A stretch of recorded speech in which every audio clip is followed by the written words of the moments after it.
Hello and welcome at Value Investing, where we try to estimate the intrinsic value of different companies. As usual, a short disclaimer: this is no financial advice and just my personal opinion. I would really appreciate if you could like and subscribe these videos, as this helps me to produce more videos like this. Now let's hop right into the video. In today's video we will have a look at JPMorgan Chase, one of the biggest banks in the entire world.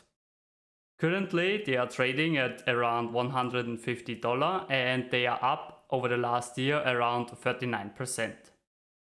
The performance year to date is around plus 11%. So now let's have a look at our valuation tool.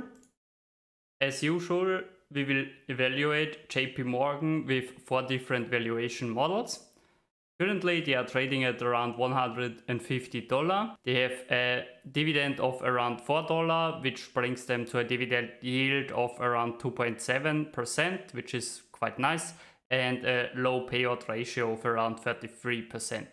We can see that they increase the earnings per share more or less constantly over time, which is a good sign for this company.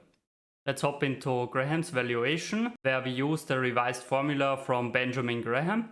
I have plugged all the values in for the earnings per share, a growth rate projection of around 3.5%, and the current yield of AAA corporate bonds, which brings us to an intrinsic value of around $156. Now let's have a look at the multiples valuation, where we compare JPMorgan to other different companies, and I have picked Bank of America, Citigroup, Wells Fargo, and US Bank Corp. I've calculated the price earnings multiple for all those bank stocks and averaged them together, which brings an average PE multiple of around $9, and multiplied this by the earnings per share of JPMorgan, and this gives us an intrinsic value of $137.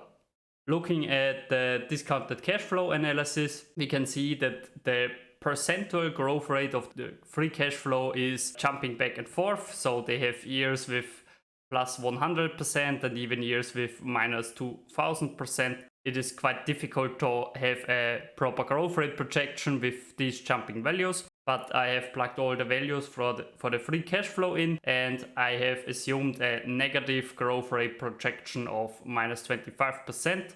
So this is kind of very pessimistic. With this negative growth rate projection, I have calculated the future free cash flows and the present value of the future free cash flows, have summed them all together, which gives the sum of the future free cash flows.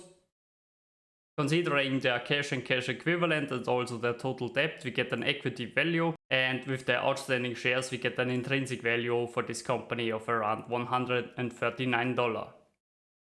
Now let's have a look at the dividend discount model, where we consider the yearly dividends for this company.